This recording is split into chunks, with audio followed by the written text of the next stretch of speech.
From this division, two separate nations emerged. Those who followed Nephi had God's favor and were called Nephites. 2 Nephi 5:21 describes the Nephites as being white and exceedingly fair and delightsome. The Book of Mormon teaches that the Nephites were a sophisticated people who grew into a large civilization. Helaman 3:8 describes how the Nephites populated the American continents when it says they began to cover the face of the whole earth, from sea south to the sea north, from the sea west to the sea east. Mormon 1:7 says of the growing Nephites, the whole face of the land had become covered with buildings, and the people were as numerous almost as it were the sands of the sea. The other nation grew from the people who followed Nephi's rebellious older brother Laman. They were now called Lamanites. 2 Nephi 5, verses 21 and 24 says of the rebellious Lamanites that the Lord did cause a skin of blackness to come upon them, and because of their cursing which was upon them, they did become an idle people full of mischief. The Book of Mormon at times describes the Lamanites as being even more numerous than Nephites, but far more primitive. 3 Nephi chapter 11 describes the Book of Mormon's crowning event when Jesus Christ appears in the sky when he visited the Americas around 33 A.D. Jesus brought 200 years of peace between the Nephites and Lamanites. Then war broke out again as the Lamanites grew in strength and began to annihilate the Nephite race. By the year 326 A.D., the general of the Nephite army was a man named Mormon. In Mormon 6:2 he writes, "And I, Mormon, wrote an epistle unto the kings of the Lamanites, that we might gather together our people unto the hill, which was called Cumorah, and there we could give them battle." In this final battle on the hill Cumorah, the Lamanites completely destroyed all of the Nephites. As recorded in Mormon chapter 6, when the Nephite casualties from the battle on the hill Cumorah are added up, they number 230,000. Mormon's son Moroni was the only Nephite to escape alive. This is the same Moroni who appeared to Joseph Smith as the messenger from heaven more than 1,400 years later. Moroni hid the golden plates, but before doing so he added his own written accounts to them. In Mormon chapter 8, verses 2 through 9, Moroni writes that after the great and tremendous battle at Cumorah, behold, the Nephites who had escaped into the country southward were hunted by the Lamanites until they were all destroyed. And my father also was killed by them, and I even remain alone to write the sad tale of the destruction of my people. Therefore, the Book of Mormon ends with the Lamanites being the sole surviving race of people living in the Americas. This is why the title page in the Book of Mormon declares that it is specifically written to the Lamanites, who are a remnant of the house of Israel, and also why the introduction page in the Book of Mormon concludes that, after thousands of years, all were destroyed except the Lamanites, and they are the principal ancestors of the American Indians. Well, it was during my second year as a bishop that I stumbled upon DNA research on Native Americans. The basis of the belief that Lamanites were the ancestors or the principal ancestors of Native Americans is doctrine. It's church doctrine. It's taught in the scriptures. The traditional view that I grew up with of the Book of Mormon is that it was a story of the people, and I think it's fair to say all the people, of the American continent. The crux of the issue is what's been taught over 170 or so odd years of Mormonism.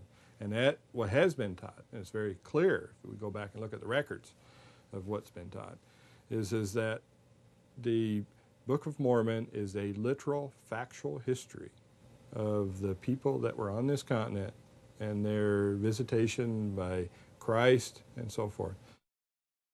There's no evidence in the current leadership of the church that this belief is changing.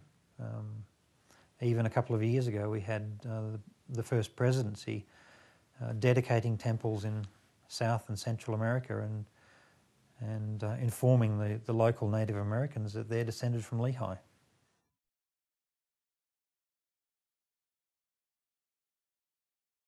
Recently, new inroads in the research on human DNA has allowed scientists to determine the relatedness of different populations around the world. Children inherit a mixture of their parents' DNA, which is a mixture of their grandparents' DNA, and so forth. With each subsequent generation, that DNA becomes increasingly mixed and blended with DNA from other ancestors. However, smaller, isolated amounts of DNA exist in the cells of both fathers and mothers that do not mix when passed to their children. The father's Y chromosome DNA remains intact as it is passed down to his son and to his son's son, and so on through multiple generations. In the same way, the mother's mitochondrial DNA also remains intact as it is passed down to both her sons and daughters, from one generation to the next. Scientists are then able to trace these intact DNA markers back through hundreds of generations to determine ancestry. When the Y chromosomes or mitochondrial DNA are tested in hundreds or even thousands of individuals from two different populations of people, the results can be compared to see how similar or dissimilar these intact DNA markers are between people groups. Dr. David Glenn Smith has spent more than 30 years studying Native American genes. He has dozens of publications to his name. His lab at the University of California, Davis, is one of the country's leading test labs of Native American DNA. If you look at genes in Native Americans, they came from their ancestors. They had to come from their ancestral populations, and those ancestors lived somewhere. You can look for those genes in Jewish populations, but you don't find them. If you look at genes that are most commonly found in Native American populations and those that are most commonly found in Jewish populations, they don't coincide at all. Recently, I've been involved in a number of research projects that have examined DNA variation in ancient populations in the Americas. I don't know of any data that suggest particular similarity of Native American populations to any population of the Middle East. Archaeologists and physical anthropologists have not found any evidence of Hebrew origins for the people of North, South, and Central America. Currently, on the available evidence, there is nothing to suggest any relationship whatsoever with Israelites. The overwhelming evidence negates the Book of Mormon claim that the American Indian represents a genealogical descendant from Israel. Thomas Murphy is a Mormon scholar and the chair of the anthropology department at Edmonds Community College in Lynnwood, Washington. He is working on his doctorate at the University of Washington on the DNA issue that faces his religion. We are in a dilemma now. The genetic evidence shows clearly that American Indians are not Hebrews. They are not Israelites. Some Mormon apologists have... Welcome back to Truth Seekers. That's a big problem for Mormonism. We inherit certain genes from our ancestors, passed down, as they said, male to male. And I come from a Jewish background. I no doubt will have that marker that they talk about there that Jews have. But they don't have it found among American Indians at all. They have those markers that are found in Asia. And so we've got that one line, so you folks can give us a call if you'd like and talk about this or any other area of spiritual truth-seeking. Jay, do you want to comment on that at all? Well, you know, it's speaking of evidence, Mike, you can look at the Native American Indian, and you can look at the Eskimos, and you can look at the Eastern Asians, the Siberians, the Mongolians, and you can see the makeup, the facial structure makeup alone,